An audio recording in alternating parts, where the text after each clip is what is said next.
சிறகடிக்க ஆசை சீரியலோட upcoming episode என்னென்னு பார்க்கலாம். முத்து மீனா கிட்ட பேசும்போது, இங்கே சத்யாவுக்கும் ரேகாவுக்கும் நாம தான் கல்யாண ஏற்பாடெல்லாம் செய்யணும். இங்கே ரேகா உங்கள் வீட்டுக்கு பொறுப்பான மருமகளாக இருப்பாங்க. அதனால நீ தேவையில்லாமல் யோசிக்காத மீனா, நான் பார்த்துக்கிறேன். சத்யா விருப்பப்பட்ட வாழ்க்கையை நாம தான் அமைச்சு கொடுக்கணும் அப்படின்னு சொல்கிறாரு. மீனா யோசிக்கிறாங்க, என்னதான் முத்துக்கிட்ட பேசினாலும் என் வீட்டுக்காரர் முத்து என் பேச்சை புரிஞ்சுக்க மாட்டேங்கிறாரு. சிந்தாமணியால் என் தம்பி சத்யாவுக்கு பிரச்சனை வரக்கூடாதுன்னு தான் நான் நினைக்கிறேன். ரேகா எங்கள் வீட்டுக்கு மருமகளாக வந்தால் எனக்கும் சந்தோஷம்தான். ஏன்னா ரேகா ரொம்ப பொறுப்பாக பேசுகிறாங்க. எங்கள் வீட்டில் உள்ள எல்லார் மேலேயும் ரொம்ப அக்கறையாக இருக்காங்க. எனக்கு இந்த வாய்ப்பு கிடைச்சதை நினச்சி ரேகா ரொம்ப சந்தோஷப்பட்டாங்க. அப்போவே புரிஞ்சுக்கிட்டேன், இங்கே சிந்தாமணி தான் நமக்கு பிரச்சனை செய்கிறாங்க. ஆனால் ரேகா ரொம்ப நல்லவங்கன்னு எனக்கு தெரியும். ஆனால் சிந்தாமணி என் மேலே ரொம்ப கோபமாக இருக்கிறதுனால வேணும்னே அவங்க சத்யாவுக்கு பிரச்சனை செய்வாங்களே, இப்போ என்ன செய்கிறது அப்படின்னு மீனா யோசிக்கிறாங்க.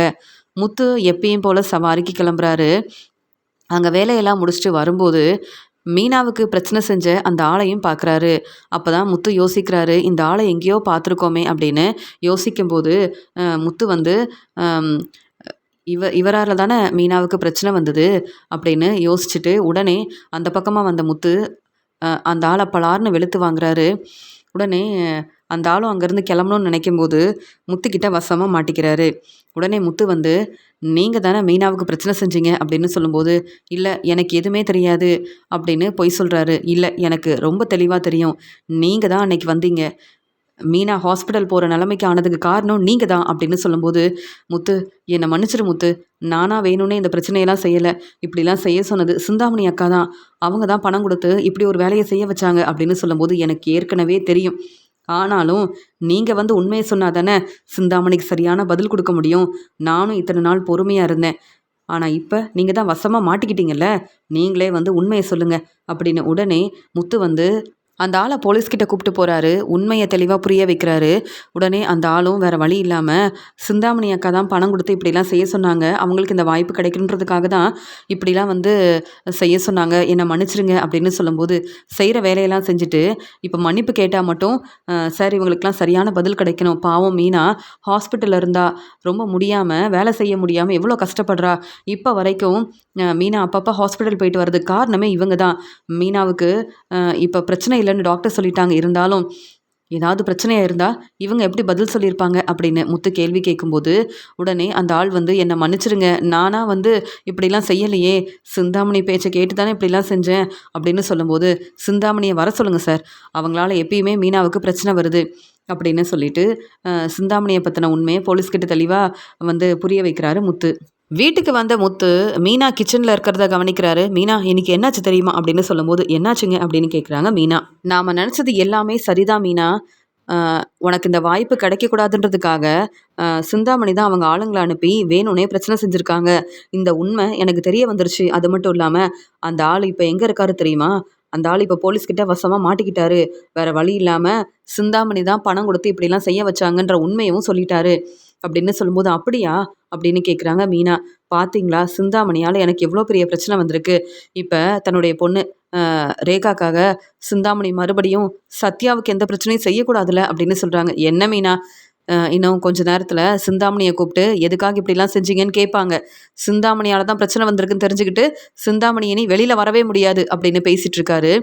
இங்கே முத்து அந்த சமயம் அங்கே வந்த விஜயா முத்து இப்படி பேசுகிறதெல்லாம் கேட்டுட்டு, முத்து என்னாச்சு, நீங்கள் எதுக்கு சிந்தாமணியை பற்றி பேசுகிறீங்க அப்படின்னு சொல்லும்போது, நீங்கள் எதுக்குமா எங்களை கேள்வி கேட்குறீங்க அப்படின்னு சொல்கிறாரு முத்து.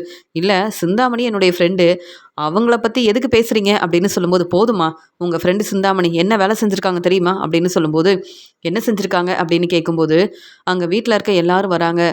ஒவ்வொருத்தரும் முத்துக்கிட்ட என்னாச்சுன்னு கேட்கும்போது முத்து ரொம்ப தெளிவாக உண்மையை சொல்கிறாரு. சிந்தாமணி தான் அந்த ஆளை அனுப்பி இப்படிலாம் பிரச்சனை செய்ய வச்சுருக்காங்க. நல்ல வேலை, மீனா இப்போ எந்த பிரச்சனையும் இல்லாமல் இருக்கா. ஆனால் சிந்தாமணி நினச்ச மாதிரியே மீனாவுக்கு ஏதாவது பிரச்சனை வந்திருந்தா நான் பொறுமையாக இருந்திருக்கவே மாட்டேன். ஏற்கனவே நான் சிந்தாமணிய தான் வந்து யோசிச்சேன். இவங்க இப்படிலாம் கண்டிப்பா செய்வாங்கன்னு. சிந்தாமணிய பத்தி எனக்கு தான் தெரியுமே. ஆனா இன்னைக்கு வசமா மாட்டிக்கிட்டாங்க சிந்தாமணி அப்படின்னு சொல்லும்போது, இங்க விஜயா வந்து யோசிக்கிறாங்க. என்ன அப்ப சிந்தாமணி தான் இப்படிலாம் செஞ்சிருக்காங்களா? இந்த உண்மை எனக்கே தெரியாது. சிந்தாமணி என்கிட்ட சொல்லவும் இல்லையே அப்படின்னு யோசிக்கும்போது, என்னம்மா இந்த உண்மையெல்லாம் முன்னாடியே உங்களுக்கு தெரியுமா? அப்படின்னு கேட்குறாரு முத்து. முத்து என்ன பேசுற? எனக்கு எதுவுமே தெரியாது அப்படின்னு சொல்லும்போது, என்னால நம்பவே முடியல. இப்ப கூட சிந்தாமணி என் ஃப்ரெண்டுன்னு என்கிட்ட வந்து சப்போர்ட் பண்ணி பேசுனீங்கல்ல, அதனால தான் கேள்வி கேட்குறேன்னு சொல்லும்போது, அத்தை உங்க ஃப்ரெண்டு சிந்தாமணி எப்ப பார்த்தாலும் என் மேல ரொம்ப கோவமா இருக்காங்க. ஏதாவது பிரச்சனை செஞ்சுக்கிட்டே இருக்காங்க. பார்த்தீங்களா? உங்க ஃப்ரெண்டு சிந்தாமணியோட லட்சணம் என்னன்னு. இப்பவாது நீங்க புரிஞ்சுக்கிட்டீங்களா அத்தை? அப்படின்னு மீனா கேள்வி கேட்கும்போது, மீனா நீ என்ன சிந்தாமணி வந்து அவங்களுக்கு இந்த வாய்ப்பு கிடைக்கணும்னு இப்படி வந்து செஞ்சிருக்கலாம். நீ எதுக்காக தேவையில்லாம அவங்க வேலையில தலையிடணும்? அந்த கோவத்துல சிந்தாமணி இப்படி செஞ்சிருப்பாங்க. ஆனா எனக்கு இந்த பிரச்சனைய பத்தி எதுவுமே தெரியாது. சிந்தாமணி எதுக்கு இப்படிலாம் செஞ்சாங்கன்னு உண்மையாவே எனக்கு தெரியாது மீனா அப்படின்னு சொல்றாங்க. தெரிஞ்சிருந்தாலும் நீங்க தான் உண்மைய சொல்ல மாட்டீங்களே. உங்களுக்கு மனோஜோட வாழ்க்கை முக்கியம். அதே மாதிரி எப்பயுமே உங்களுக்கு சப்போர்ட் பண்ற சிந்தாமணிக்கு சப்போர்ட் பண்ணுவீங்க அப்படிதானே? அப்படின்னு சொல்லும்போது, அதெல்லாம் ஒண்ணும் இல்ல அப்படின்னு சமாளிக்கிறாங்க விஜயா. உடனே முத்து சொல்றாங்க, அப்பா அ சிந்தாமணி தான் இப்படிலாம் செஞ்சிருக்காங்கன்னு அங்க போலீஸ்க்கு ரொம்ப தெளிவா தெரிய வந்துருச்சு. அந்த ஆளும் உண்மைய சொல்லிட்டாருப்பா. இனி எந்த பிரச்சனையும் இல்ல. அப்படின்னு சொல்லிட்டு, மீனா அதே மாதிரி இங்க சத்யாவுக்கு ரேகாவ கண்டிப்பா நான் கல்யாணம் பண்ணி வைப்பேன் அப்படின்னு சொல்றாரு முத்து. உடனே அண்ணாமலை வந்து, என்ன முத்து என்ன பேசுற?" அப்படின்னு சொல்லும்போது, "ஆமாப்பா, இங்க மீனாவோட தம்பி சத்யாவும், சிந்தாமணியோட பொண்ணு ரேகாவும் ஒருத்தர ஒருத்தர் விரும்புறாங்க. அதனால சிந்தாமணி கண்டிப்பா மீனா மேல இன்னும் ரொம்ப கோவமா தான் இருப்பாங்க. சத்யாவுக்கு எந்த பிரச்சனையும் வரக்கூடாது. அதனால சத்யா வந்து ரேகாவ வந்து கல்யாணம் பண்ணிக்க கூடாதுன்னு மீனா சொல்லிக்கிட்டே இருந்தா. நான் தான் சத்யாவுக்கும், ரேகாவுக்கும் சப்போர்ட் பண்ணேன். இந்த கல்யாணத்த நானே நடத்தி வைப்பேன்னு சொன்னேன். ஆனா இப்ப சிந்தாமணி செஞ்ச பிரச்சனைக்கெல்லாம் சரியான பதில் குடுக்கணும்னா, நானே ரேகாவுக்கும், சத்யாவுக்கும் கல்யாண ஏற்பாடெல்லாம் செய்யணும்னு முடிவெடுத்துட்டேன்ப்பா அப்படின்னு சொல்லும்போது, "என்னது? சத்யா வந்து ரேகாவ விரும்புறானா? இந்த உண்மை சிந்தாமணிக்கு தெரியுமா?" அப்படின்னு கேட்குறாங்க விஜயா. "அத்தை, இந்த பிரச்சனைக்கும் உங்களுக்கும் எந்த சம்மந்தமும் இல்லன்னு சொல்லிட்டீங்க. அப்புறம் எதுக்கு நீங்க கேள்விக்கு மேல கேள்வி கேட்குறீங்க?" அப்படின்னு சொல்லும்போது, "இல்ல மீனா, அ நீங்க அங்க வந்து சிந்தாமணியோட கம்பெனில உன்னுடைய தம்பி வந்து வேல பார்க்குறான். கம்பெனியோட ஓனரா இருக்கிற ரேகாவையே கல்யாணம் பண்ணிக்கணும்னு நெனச்சா இதெல்லாம் நடக்குமா? உன்னுடைய தம்பி சத்யா கிட்ட நீ சொல்லவே மாட்டியா? நீ தான் இந்த வீட்டுக்கு மருமகளா வந்துட்ட. நானும் என்ன செய்யன்னு தெரியாம அமைதியா இருக்கேன். ஆனா சிந்தாமணி எவ்ளோ பெரிய பணக்காரங்க. அவங்க வீட்டுக்கு சத்யா வந்து மருமகனா போறதா? இதெல்லாம் நடக்கவே கூடாது." அப்படின்னு சொல்றாங்க விஜயா. "அத்தை, நீங்க எதுக்கு அத்த இவ்ளோ யோசிக்கிறீங்க? ஏன் சத்யா வந்து அவங்க வீட்டுக்கு மருமகளா போகக்கூடாதா? இல்ல சத்யாவோட மாமியாரா வந்து சிந்தாமணி இருக்கக்கூடாதா? அத்தை, நீங்க தேவையில்லாம பேசுறீங்கன்னு சொல்லும்போது, "இல்ல மனோஜுக்கு மட்டும் பெரிய பணக்கார வீட்டு பொண்ண பார்த்து கல்யாணம் பண்ணி வைக்கணும்னு நெனைக்கிறீங்க. ஆனா என் தம்பிக்கு இப்படி ஒரு நல்ல வாழ்க்கை கிடைக்கக்கூடாதா?" அப்படின்னு சொல்றாங்க மீனா. "மனோஜ் வந்து நெறைய படிச்சிருக்கான். பெரிய பிசினஸ் செய்றான். அதனால மனோஜுக்கு ஒரு நல்ல வாழ்க்கைய அமைச்சு குடுக்கணும்னு நெனைக்கிறேன். அது மட்டும் இல்லாம மனோஜ் கொஞ்ச நாளையில கல்யாணம் ஆனதுக்கப்புறமா தன்னுடைய மாமனார் பிசினஸ பார்க்க போறான். மனோஜுக்கு பிசினஸ பத்தி எல்லாமே தெரியும். அ ஆனா இந்த சத்யா அப்படி இல்லையே. என்னையே ஏமாத்தியிருக்கான். என்னுடைய பணத்த எடுத்துட்டு போயிருக்கான். இன்னும் சத்யா என்னென்ன செஞ்சிருக்கான்னு இங்க சிந்தாமணிக்கு ரொம்ப நல்லா தெரியும். அது எப்படி இங்க வந்து அவங்க சத்யாவ வந்து மருமகனா ஏத்துக்க முடியும்? இல்ல இந்த கல்யாணத்த நடத்தி வைக்க முடியும்? என்ன மீனா என்ன பேசுற? அப்படின்னு கேட்குறாங்க விஜயா. அம்மா உங்களுக்கு என்னம்மா பிரச்சனை? ரேகாவும் சத்யாவ உண்மையாவே விரும்புறாங்க. அவங்களே கல்யாணம் பண்ணிக்கணும்னு நெனைக்கும்போது, நீங்க ஏம்மா இவ்ளோ கோவப்படுறீங்கன்னு சொல்லும்போது, இல்ல இதனால பிரச்சனை வரும். நீங்க 2 பேரும் இந்த கல்யாணத்த செஞ்சு வைக்கக்கூடாது. அ அ சிந்தாமணி என்னுடைய ஃப்ரெண்டு. அவங்க என்ன பத்தி என்ன யோசிப்பாங்க? என்ன நெனைப்பாங்க? அவங்க கேள்வி கேட்பாங்க. நான் தான் பதில் சொல்லணும். மீனா இந்த கல்யாணம் நடக்கக்கூடாது. உன்னுடைய தம்பி சத்யா கிட்ட நீ தான் பேசி புரிய வைக்கணும்." அப்படின்னு சொல்லிட்டு ரொம்ப கோவமா பேசிட்டு விஜயா அங்கேருந்து கிளம்புறாங்க. உடனே அண்ணாமலை சொல்றாரு, "முத்து, இங்க விஜயா பேச்ச கேட்க வேண்டாம். நீயும், மீனாவும் என்ன நினைக்கிறீங்களோ, நீங்க அதையே செய்யலாம். உண்மையாவே சத்யாவும், ரேகாவும் விரும்புறாங்கன்னா, அவங்களுக்கு நீங்களே முன்னாடி நின்னு கல்யாண ஏற்பாடெல்லாம் செய்யுங்க. கண்டிப்பா நானும் வருவேன். விஜயா எப்பயுமே சிந்தாமணிக்கு சப்போர்ட் பண்றேன்னு பேசிட்டு இருப்பா." அப்படின்னு சொல்லும்போது, "அப்பா, மனோஜுக்கு மட்டும் பெரிய பணக்கார வீட்டு பொண்ணா பார்த்து கல்யாணம் பண்ணணும்னு நினைக்கிறாங்க. ஆனா ஏன்பா இங்க வந்து சத்யா, ரேகாவ கல்யாணம் பண்ணிக்க கூடாதுன்னு இப்படிலாம் பேசுறாங்கன்னு" சொல்லும்போது, ஏன்னா மனோஜோட வாழ்க்கையில மனோஜ் நெனச்ச மாதிரி ரொம்ப சந்தோஷமா இருக்கணும். நம்ம வீட்ல இருக்க மத்தவங்கள பத்தி விஜயா என்னைக்கும் யோசிக்கவே மாட்டா. அதனால தான் இப்படி பேசிட்டு இருக்கா. நீங்க வந்து விஜயா பேசுறத பெருசா எடுத்துக்க வேண்டான்னு சொல்லும்போது, உடனே இங்க ரவி சொல்றாங்க, "நானும் ஸ்ருதியும் விரும்பி தான் கல்யாணம் பண்ணிக்கிட்டோம். என்னதான் பிரச்சனை வந்தாலும் ஒருத்தர ஒருத்தர் விட்டு குடுக்காம எங்க வாழ்க்கை ரொம்ப சந்தோஷமா தானே இருக்கு. அதே மாதிரி கண்டிப்பா சத்யாவுக்கு நீங்கள் ரேகாவை கல்யாணம் பண்ணி வைக்கணும் அப்படின்னு சொல்லும்போது, இருந்தாலும் சிந்தாமணியால் பிரச்சனை வரும்னு ஸ்ருதி வந்து சொல்கிறாங்க. ஆனால் ரேகா ரொம்ப நல்லவங்க. வந்து உங்கள் வீட்டில் எல்லார்கிட்டயும் பேசியிருக்காங்க. உங்கள் வீட்டுக்கு மருமகளா வரணும்னு ஆசைப்படுறாங்கல்ல, நினைக்கிறாங்கல்ல. அதனால இந்த கல்யாணத்தை நீங்கள் தான் செஞ்சு வைக்கணும் மீனா நீ அப்படின்னு ரவியும் சொல்கிறாரு. பாத்தியா மீனா, வீட்டில் எல்லாரும் நமக்கு சப்போர்ட் பண்ணுறாங்க. அப்புறம் எதுக்காக யோசிக்கிற அப்படின்னு சொல்லும்போது மீனா ரொம்ப சந்தோஷப்படுறாங்க. ரோகிணி நினச்ச மாதிரியே அங்கே வந்து ஹரிணி வந்ததால ஹரிணி கிட்ட எப்படியாவது பேசணும். மனோஜுக்கும் ஹரிணிக்கும் கல்யாணம் நடக்கவே கூடாதுன்றதுக்காக ரோகிணி வந்து அழுதுகிட்டே பேசுறாங்க. ஹரிணி, நீங்க என்ன பார்க்க வருவீங்கன்னு நினைக்கவே இல்ல. நீங்க தான் மனோஜ கல்யாணம் பண்ணிக்க போறீங்கன்ற உண்மை எனக்கு தெரியவே தெரியாது அப்படின்னு சொல்லும்போது, இருக்கட்டுங்க. ஆனா உங்களுக்கு தான் டிவோர்ஸ் கிடைக்க போகுதுல்ல. அப்புறம் எதுக்காக இவ்ளோ யோசிக்கிறீங்க? நான் மனோஜ கல்யாணம் பண்ணிக்கணும். மனோஜ் பெரிய பிசினஸ் செய்றாரு அப்படின்னு சொல்லும்போது, ஆமா. அந்த பிசினஸ் மனோஜ் செய்றதுக்கு காரணமே நான் தான். மனோஜ் இந்த கடைக்கு ஓனரா இருக்காருன்னா, அதுக்கு காரணமே நான் தான். நான் தான் மனோஜுக்காக பணத்தை ஏற்பாடு பண்ணுனேன். இல்லன்னா மனோஜ் அந்த கடைக்கு ஓனரா இருக்கவே முடியாது அப்படின்னு சொல்லும்போது, "என்ன சொல்றீங்க ரோகிணி?" அப்படின்னு கேட்குறாங்க. ஆமா. மனோஜுக்காக நான் நெறைய உதவி செஞ்சிருக்கேன். சப்போர்ட் பண்ணியிருக்கேன். கல்யாணத்துக்கு முன்னாடி மனோஜ் பெருசா எங்கேயும் வேலைக்கு போனதே இல்ல. சம்பாதிச்சதும் கிடையாது. நான் அந்த வீட்ல பொறுப்பான மருமகளா வந்ததுக்கப்புறமா, மனோஜுக்கு நான் தான் நெறைய உதவி செஞ்சிருக்கேன்.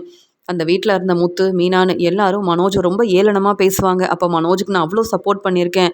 உடனே மனோஜுக்கும் வந்து பிசினஸ் ஆரம்பிச்சு குடுக்கணும்னு நெனச்சது நான் தான். அப்ப விஜயா, அண்ணாமலைன்னு யாருமே மனோஜுக்கு சப்போர்ட் பண்ணல. நானே பணத்த ஏற்பாடு பண்ணி குடுத்தேன். இப்ப மனோஜ் அந்த கடைக்கு ஓனரா இருக்காரு. அந்த கடைக்கு ஓனரா இருந்தாலும், பிசினஸ் எல்லாத்தையும் நான் தான் பார்த்துக்கிட்டேன். கடையில என்னென்ன வேலை இருக்குன்னு ஒவ்வொன்னையும் நான் தான் கவனிச்சேன். மனோஜ் கொஞ்சம் கூட பொறுப்பே இல்லாம, அக்கறையே இல்லாம தான் இருந்தாரு. ஆனா, நான் வந்து அவ்ளோ பொறுப்பா கடைய பார்த்துக்கிட்டேன். இப்ப என்கிட்ட பணம் இல்லன்னு தெரிஞ்சுக்கிட்டு, விஜயா வேணும்னே திட்டம் போட்டு என்ன அங்கருந்து அனுப்பிட்டாங்க. மனோஜும் விஜயா பேச்ச தான் கேட்பாரு. உங்களுக்கு மனோஜ பத்தி இந்த உண்மையெல்லாம் தெரியாதுல்ல? அப்படின்னு சொல்லும்போது, இல்லையே! உங்களுக்கு ஏற்கனவே கல்யாணம் ஆயிருக்கு. உங்க பையன பத்தின உண்மையும் நீங்க சொல்லவே இல்ல. அதனால தான் ரோகிணிய நான் டிவோர்ஸ் பண்ணணும்னு முடிவெடுத்திருக்கேன். ரோகிணி என்னை ஏமாத்திட்டா, நெறைய பொய் சொல்லியிருக்கான்னு மனோஜும், விஜயாவும் உங்கள பத்தின உண்மைய எங்ககிட்ட சொல்லிட்டாங்க. ஆனா, நீங்க தான் வந்து மனோஜுடைய மனைவின்னு எனக்கு தெரியாது அப்படின்னு சொல்லும்போது, அவங்க சொல்றது எல்லாமே பொய் தான். மனோஜ் என்ன விரும்பி கல்யாணம் பண்ணாரு. அப்புறம் எப்படி இந்த உண்மைய நான் சொல்லாம இருப்பேன்? விஜயாவுக்கு என்ன பத்தின எல்லா உண்மையும் தெரியும். ஆனா இப்ப என்கிட்ட பணம் இல்ல. அவங்க கேட்டப்பலாம் நான் பணம் குடுத்துருக்கேன். அ ஏன் நான் சொன்ன மாதிரி என் மாமியாருக்காக எவ்ளோ பெரிய உதவியெல்லாம் செஞ்சிருக்கேன்னு உங்களுக்கு தெரியாதுல்ல? இந்த பார்லருக்கு நான் தான் ஓனரா இருந்தேன். ஆனா இப்ப இதே பார்லர்ல நான் வேல பார்க்குறேன். அப்படின்னு சொல்லும்போது, "அப்படியா ரோகிணின்னு?" கேட்குறாங்க. ஆமா, நான் சொல்றது எல்லாமே உண்மதான். ஆனா என்னால மனோஜ மறக்கவே முடியல. மனோஜுக்கு என்னால டிவோர்ஸ் குடுக்கவும் முடியாது. மனோஜ் தான் என்னையும், என் பையன் கிரிஷையும் பார்த்துக்கணும். ஏன் இப்ப கூட மாசம் மாசம் விஜயாவுக்கு தெரியாம எனக்கு மனோஜ் வந்து பணம் அனுப்புறாரு. உங்களுக்கு தெரியுமா? அப்படின்னு சொல்லும்போது, "என்னது? மனோஜ் உங்களுக்கு மாசம் மாசம் பணம் அனுப்புறாரா?" அப்படின்னு கேட்குறாங்க. ஆமா. என் பையன் கிரிஷுக்கு என்ன வேணும்னு ஒவ்வொன்னையும் பார்த்து பார்த்து செய்றது மனோஜ் தான். ஆனா இதெல்லாம் விஜயாவுக்கு தெரியாது. விஜயா பேச்ச கேட்டுட்டு வேணும்னே மனோஜ் வந்து எனக்கு டிவோர்ஸ் குடுக்கணும்னு நெனைக்கிறாரு. ஆனா மனோஜ் என்ன மறக்கவும் இல்ல. அதே மாதிரி மனோஜ் என்னை இப்பவும் விரும்புறாரு. விஜயாவால தான் இப்ப மனோஜ் உங்கள கல்யாணம் பண்ணிக்கணும் அப்படின்னு இங்க நிச்சய ஏற்பாடெல்லாம் செஞ்சிருக்காங்க. அப்படின்னு சொல்லும்போது, "அப்படியா? அப்ப மனோஜ் வந்து உங்களுக்கு மாசம் மாசம் பணம் குடுக்குறாரான்னு?" கேட்கும்போது, "ஆமா. நான் வேணும்னா மனோஜுக்கு ஃபோன் பண்றேன். நீங்களே நான் என்ன பேசுறேன்னு கேட்குறீங்களா?" அப்படின்னு சொல்லும்போது, "நீங்க ஃபோன் பண்ணா மனோஜ் பேசுவாரா?" அப்படின்னு கேட்குறாங்க. "கண்டிப்பா பேசுவாரு." அப்படின்னு சொல்லிட்டு, அங்க வந்து ஹரிணி முன்னாடியே மனோஜுக்கு ஃபோன் பண்றாங்க ரோகிணி. இங்க மனோஜ் வந்து அ எதுக்கு இந்த ரோகிணி ஃபோன் பண்றான்னு தெரியல. ஆனாலும் மாசம் மாசம் பணம் குடுக்கணும்ல அப்படின்னு உடனே ஃபோன் எடுத்துடுறாரு மனோஜ். "மனோஜ், நீ எனக்கு இந்த மாசம் பணம் அனுப்பிட்டல்ல?" அப்படின்னு சொல்லும்போது, "அதான் அனுப்பிட்டேனே ரோகிணி. அதுக்கப்புறம் எதுக்கு ஃபோன் பண்ணியிருக்கேன்னு?" கேட்குறாங்க. "இங்க கிருஷுக்காக தேவையான பொருளெல்லாம் வாங்கணும். நீ வந்து அ எனக்கு இன்னும் பணம் அனுப்பணும்னு சொல்றாங்க. எவ்வளோ பணம் அனுப்பணும்னு சொல்லு, அனுப்பிடுறேன்." அப்படின்னு சொல்லிட்டு ஃபோன வைக்கிறாரு மனோஜ். "பாத்தீங்களா ஹரிணி, நான் வந்து என் பையன் கிருஷுக்காக பேசினாலும் மனோஜ் வந்து எனக்கு சப்போர்ட் பண்றாரு. கிருஷுக்காகவும் தேவையான பொருளெல்லாம் வாங்குறதுக்காக பணம் அனுப்புறேன்னு சொல்லியிருக்காரு. நீங்க இப்பவே புரிஞ்சுக்கிட்டீங்களா? நான் பொய் சொல்லல. உண்மைய தான் சொல்றேன். மனோஜ் தான் எனக்காகவும், கிருஷுக்காகவும் நாங்க தங்குறதுக்கு வீடெல்லாம் ஏற்பாடு பண்றேன்னு சொல்லியிருக்காரு. இப்படி மனோஜ் என்ன மறக்கவே இல்ல. எனக்கு நெறைய உதவி செய்றாரு. நீங்களே பார்த்தீங்கல்ல, மனோஜ் உண்மையாவே என்ன விரும்பலன்னா, என் மேல ரொம்ப கோவமா இருந்தா, நான் ஃபோன் பண்ண உடனே பேசாம தானே இருக்கணும். ஆனா மனோஜ் உடனே பேசியிருக்காருன்னா, இப்பவே உங்களுக்கு புரிய வேண்டாமா? மனோஜும், விஜயாவும் உங்கள ஏமாத்துறாங்க. இப்பவே மனோஜ் வந்து என் பேச்ச தான் கேட்குறாரு. ஆனா என்ன செய்ய? விஜயா வீட்டுக்கு தான் மருமகளா வரக்கூடாதுன்னு விஜயாவால தான் எனக்கு இவ்ளோ பெரிய பிரச்சனை வந்திருக்கு. என்ன பத்தின எல்லா உண்மையவும் நான் மனோஜ் கிட்ட கல்யாணத்துக்கு முன்னாடியே ரொம்ப தெளிவா சொல்லிட்டேன். மனோஜுக்கும் எல்லா உண்மையும் தெரியும். இப்ப விஜயாவால தான் என் வாழ்க்கையில இவ்ளோ பெரிய பிரச்சனை வந்திருக்கு அப்படின்னு சொல்றாங்க. என்னது?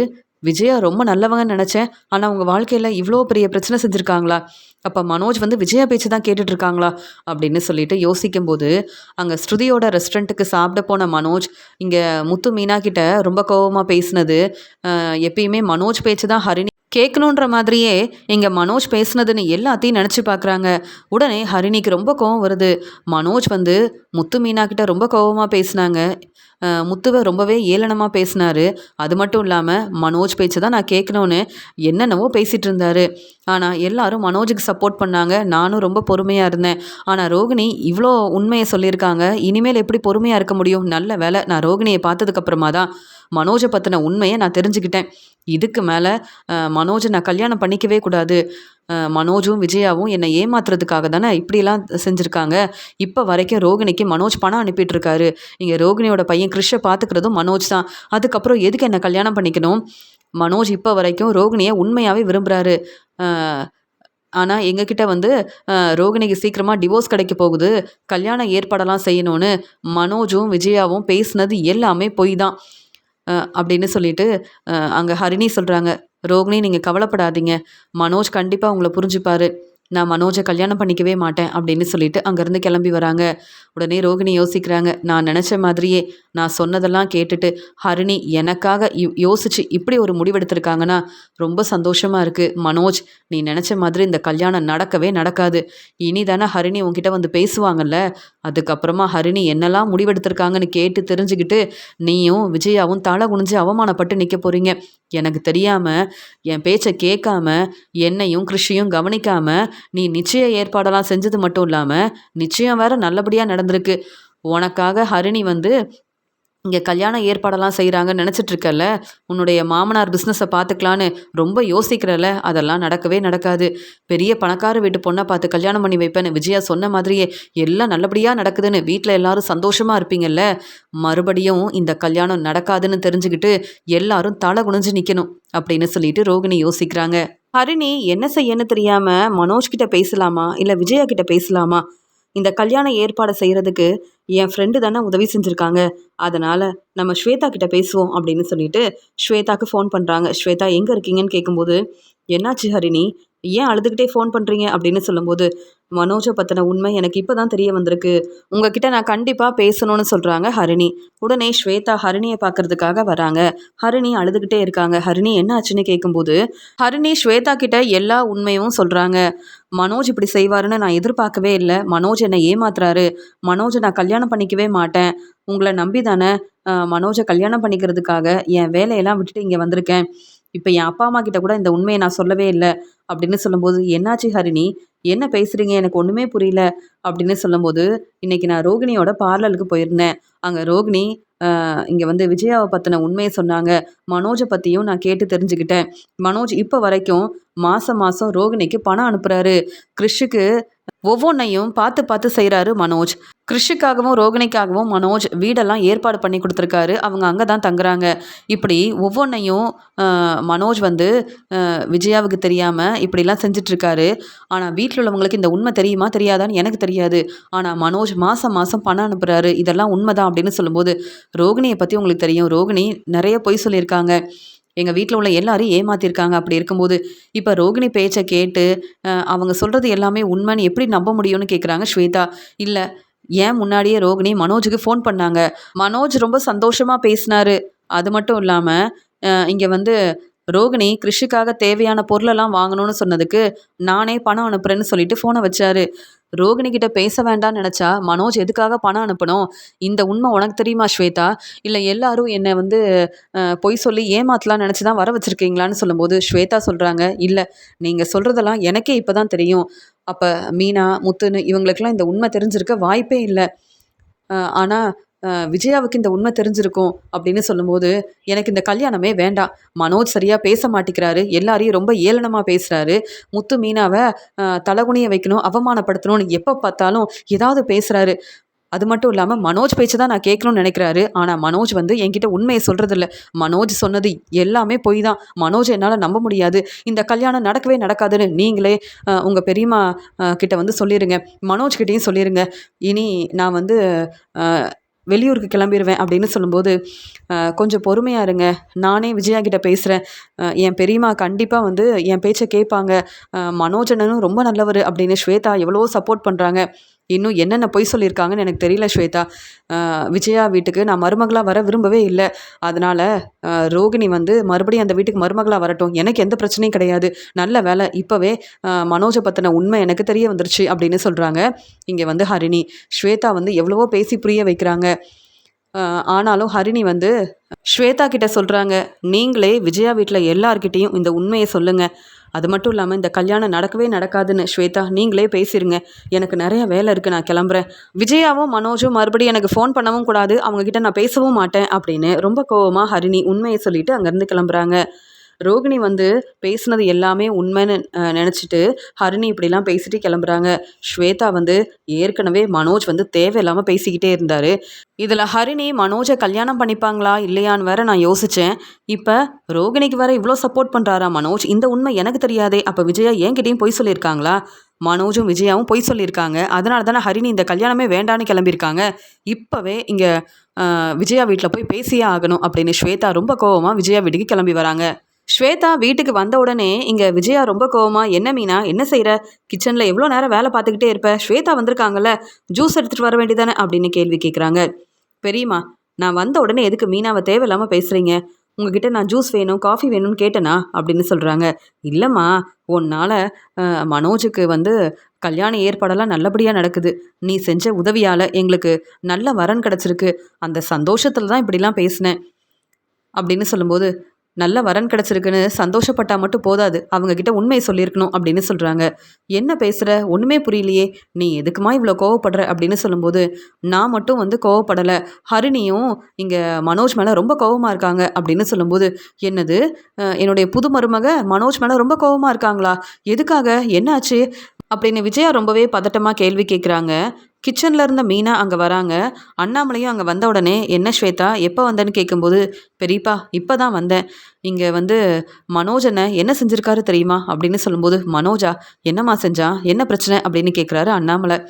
"இன்னைக்கு ரோகிணியோட பார்லருக்கு ஹரிணி போயிருக்காங்க." அப்படின்னு சொல்லும்போது, "ஹரிணி எதுக்குமா ரோகிணியோட பார்லருக்கு போகணும்?" அப்படின்னு சொல்லும்போது, எனக்கு அதெல்லாம் தெரியாது. அவங்க போயிருக்காங்க.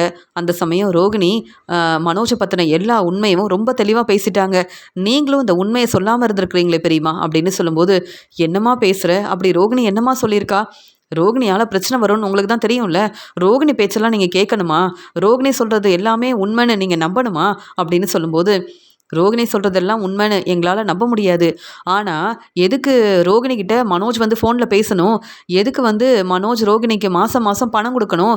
கிறிஷுக்கு தேவையானதெல்லாம் மனோஜ் தானே வந்து பார்த்துக்கிறாரு. கிறிஷை கவனிக்கிறதே மனோஜ் தானே. இந்த உண்மை உங்களுக்கு தெரியுமா தெரியாதா? இதெல்லாம் தெரிஞ்சுக்கிட்டு இந்த கல்யாணம் நடக்காதுன்னு ஹரிணி வந்து என்கிட்ட பேசிட்டு போயிட்டாங்க. அவங்க சீக்கிரமா வெளியூர் கிளம்புறாங்களாம். இந்த கல்யாணம் நடக்காதுன்னு தெளிவாக சொல்லிட்டாங்க. போதுமா?" அப்படின்னு சொல்கிறாங்க ஸ்வேதா. "உங்களுக்காக என் ஃப்ரெண்டு கிட்ட பேசி கல்யாண ஏற்பாடெல்லாம் செஞ்சேன். ஆனால் இப்போ இந்த உண்மை தெரிஞ்சுக்கிட்டு நானும் அவங்க கிட்ட பேசாமல் இருந்திருக்கேன்னு அவங்க வந்து என்கிட்டயும் கேள்வி கேட்குறாங்க. என்ன பெரியம்மா நீங்கள்? எதுக்கு மனோஜனை இப்படிலாம் செய்யணும்? இந்த உண்மை உங்களுக்கும் தெரியுமா தெரியாதா?" அப்படின்னு ஸ்வேதா கேள்விக்கு மேலே கேள்வி கேட்குறாங்க. இங்கே வந்து பதில் பேசாமல் அமைதியாக இருக்காங்க. இங்கே வந்து விஜயா.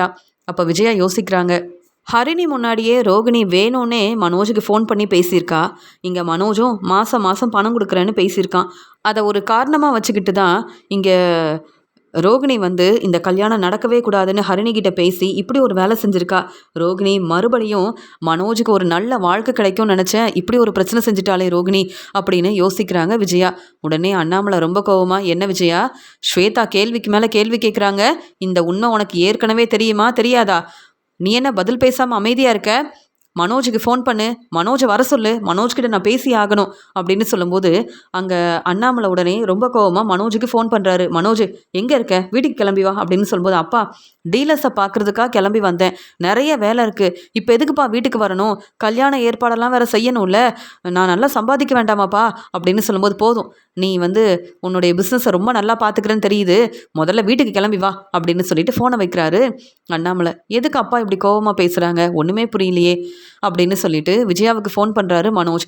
இங்கே விஜயா என்ன மனோஜ், எனக்கு எதுக்கு ஃபோன் பண்ணுற அப்படின்னு சொல்லும்போது, அப்பா எதுக்குமா எனக்கு ஃபோன் பண்ணாங்க, எதுக்குமா இப்போ நான் வீட்டுக்கு வரணும், நிறைய வேலை இருக்குமா, அப்பா கிட்ட பேசி புரிய வைங்க அப்படின்னு சொல்லும்போது, மனோஜ் நீ கண்டிப்பாக வீட்டுக்கு வரணும் மனோஜ் அப்படின்னு சொல்கிறாங்க.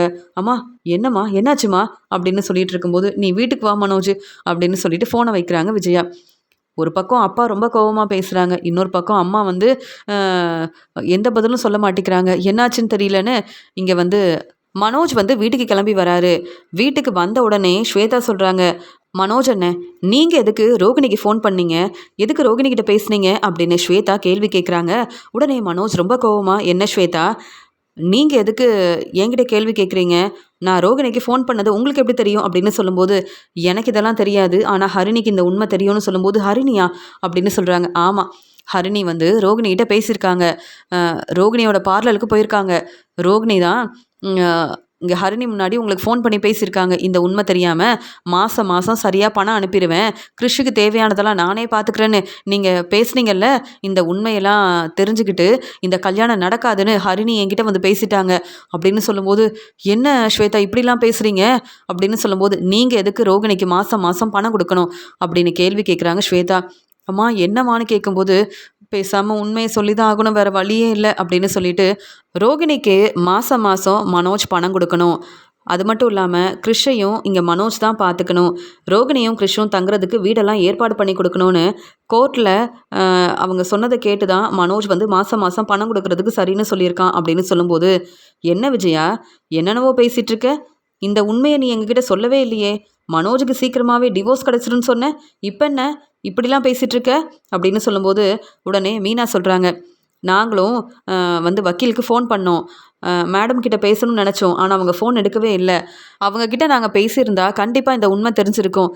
விஜயாத்தை உங்களை நாங்கள் எல்லாரும் நம்பினோம், இங்கே மனோஜுக்காக இப்படிலாம் பொய் சொல்லியிருக்கீங்க, இந்த உண்மையை சொல்லாமல் இருந்திருக்கீங்க, இதில் வேற உங்கள் பேச்சை நான் கேட்கணுன்னு எப்போ பார்த்தாலும் என்ன தேவையில்லாமல் பேசி பிரச்சனை செய்வீங்கல்ல.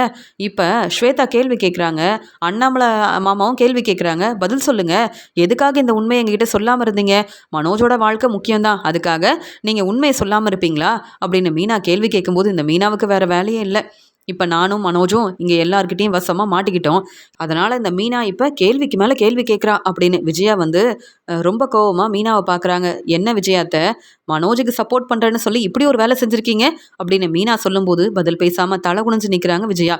உடனே ஸ்வேதா சொல்கிறாங்க, இன்னும் என்னென்னலாம் எங்ககிட்ட உண்மையை சொல்லாமல் இருக்கீங்க, இன்னும் நிறைய பொய் சொல்லியிருக்கீங்களா அப்படின்னு கேட்கும்போது, இல்லை நாங்கள் எந்த பொய்யும் சொல்லலை அப்பா, என்னை நம்புங்கப்பா அப்படின்னு சொல்லும்போது, உடனே ஸ்வேதா சொல்கிறாங்க, இல்லை பெரியப்பா, இங்கே மனோஜ் அண்ணனை நம்பவே நம்பாதீங்க, இங்கே பெரியம்மாவையும் நம்பாதீங்க அப்படின்னு சொல்லும்போது, அப்பா உண்மையாகவே நான் உங்ககிட்ட இந்த உண்மையை சொல்லணும்னு நினச்சேன்ப்பா, அம்மா தான்ப்பா இப்போ இந்த உண்மையை சொல்ல வேண்டாம்னு சொன்னாங்க, அது மட்டும் இல்லைப்பா, உங்களுக்கு தெரியாமல் நான் அம்மா பேச்சை கேட்டு வீட்டு பத்திரத்தையும் ஃபினான்சர்கிட்ட கொடுத்துருக்கேன்ப்பா, இந்த உண்மையும் எப்படியாவது தெரிய வந்துடும், அதுக்கப்புறம் நீங்கள் தானேப்பா கேள்வி கேட்பீங்க, இப்போவே நான் உண்மையை சொல்லிடுறேன், என்னை மன்னிச்சிருங்கப்பா அப்படின்னு இங்கே ரொம்பவே பதட்டமாக இருந்த மனோஜ் விஜயா பேச்சை கேட்காம இங்கே ஃபினான்சர்கிட்ட வீட்டு பத்திரத்தை கொடுத்த உண்மையவும் சொல்ல ஆரம்பிக்கிறாரு.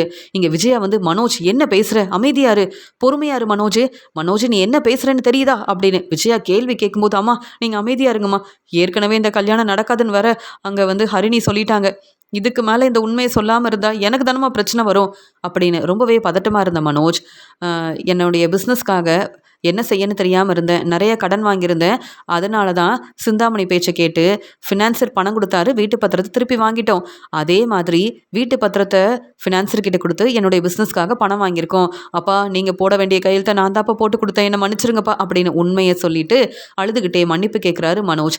இங்கே விஜயாவும் இங்கே மனோஜும் ரொம்ப பதட்டமாக இருந்ததால் இங்கே விஜயா உண்மையை சொல்லக்கூடாதுன்னு சொன்னாலும், இங்கே வந்து மனோஜ் வேற வழி இல்லாமல் என்ன செய்யன்னு தெரியாமல் உண்மையை சொல்லிடுறாரு. உடனே ஸ்வேதா சொல்கிறாங்க, அப்போ இந்த வீட்டோட பத்திரம் வந்து ஃபினான்சர்கிட்ட இருக்குது. அப்போ இந்த வீடு உங்கள் வீடு இல்லை. இந்த உண்மையவும் பொண்ணு வீட்டில் சொல்லாமல் தான் அவங்கள ஏமாத்தணும்னு நினச்சிருக்கீங்க, அப்படி தானே? இன்னும் நீங்கள் என்னென்ன உண்மையை சொல்லாமல் இருக்கீங்க? என்ன பெரியப்பா இங்கே விஜயாவும் மனோஜும் இப்படிலாம் செய்கிறாங்க? உங்களுக்காவது இந்த உண்மை தெரியுமா இல்லை தெரியாதா அப்படின்னு ஸ்வேதா கேள்வி கேட்கும்போது, இங்கே விஜயா வந்து, ஸ்வேதா என்ன ஸ்வேதா நீ வேற கேள்வி கேட்குற, மனோஜ் எல்லா உண்மையும் இப்படி எல்லார்கிட்டையும் தெளிவாக சொல்லிட்டானேன்னு ரொம்ப பதட்டமாக இருக்கிறாங்க விஜயா. உடனே ஸ்வேதா ரொம்ப கோவமா விஜயா கிட்டேயும் மனோஜ் கிட்டேயும் கேள்வி கேட்குறாங்க. உங்களை நம்பி என் ஃப்ரெண்டு கிட்ட பேசினேன், இப்போ இப்படி பொய் சொல்லி ஏமாத்திருக்கீங்க. உங்களுக்காக நான் எவ்வளோ பெரிய உதவி செஞ்சேன், இப்படிலாம் செய்வீங்கன்னு நான் நினைக்கவே இல்லை. உங்களுக்கெல்லாம் உதவி செஞ்சது தான் பெரிய தப்புன்னு இப்போ புரிஞ்சுக்கிட்டேன். இனி உங்ககிட்ட நான் பேச போகிறதும் இல்லை. மனோஜ் அண்ணனுக்கு இந்த கல்யாணம் நடக்க போகிறதும் கிடையாது. மனோஜ், நீங்கள் ரோகிணிக்கு சப்போர்ட் பண்ணுறீங்க, மாதம் மாதம் பணம் கொடுக்குறீங்க. உங்களுக்கு இப்போ டிவோர்ஸ் கிடைக்க போகிறதே இல்லைன்ற உண்மையை எங்ககிட்டையும் சொல்லலை, ஹரிணி வீட்லேயும் சொல்லலை. ஆனால் சீக்கிரமாக டிவோர்ஸ் கிடச்சிரும்னு சொல்லி எப்படியாவது பொய் சொல்லி இந்த கல்யாணத்தை வந்து நடத்தணும்னு நினச்சிங்க. இப்போ உண்மையெல்லாம் தெரிஞ்சிருச்சு. அது மட்டுமா, இந்த வீடு உங்கள் வீடே இல்லை, வீட்டு பத்திரம் ஃபினான்சர்கிட்ட இருக்குது. இந்த உண்மையும் நீங்கள் சொல்லவே இல்லை. இப்போ நீங்கள் எப்படி வந்து ஹரிணி வீட்டில் பேசுவீங்க? கண்டிப்பாக இந்த கல்யாணம் நடக்காது. உங்களுக்கெல்லாம் உதவி செஞ்சது என்னுடைய தப்பு தான். இனி உங்களை பார்க்க நான் வரவும் மாட்டேன். அது மட்டும் இல்லாமல் விஜயா, நீங்கள் இப்படிலாம் பொய் சொல்லி ஏமாத்துவீங்கன்னு நினைக்கல. மீனாவும் முத்துவும் ரொம்ப நல்லவங்க.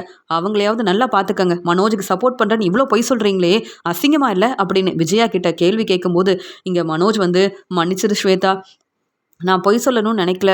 ஆனால் எனக்காக ஹரிணிக்கிட்ட பேசலாம்ல அப்படின்னு சொல்கிறாங்க. என்னது, உங்களுக்காக ஹரிணிக்கிட்ட பேசணுமா? எனக்கு என்ன வேறு வேலை இல்லையா? நானும் பிஸ்னஸ் செஞ்சு முன்னேறணும், எனக்கு நிறைய வேலை இருக்குது. நீங்கள் எங்கள் சொந்தக்காரங்க, அதனால் சப்போர்ட் பண்ணணும்னு நினச்சேன். இங்கே வந்து எங்கள் வீட்டுக்கு வந்திருக்கீங்க, பேசியிருக்கீங்க. அதனால் முத்தண்ணன் மீனாக்காவுக்காக தான் உங்களுக்கு சப்போர்ட் பண்ணணும்னு நினச்சேன். ஆனால் இவ்வளோ பொய் சொல்கிறவங்களுக்கு நான் சப்போர்ட் பண்ணணும், உதவி செய்யணுமா? ஹரிணிக்கிட்ட உங்களுக்காக நான் எப்படி பேச முடியும்?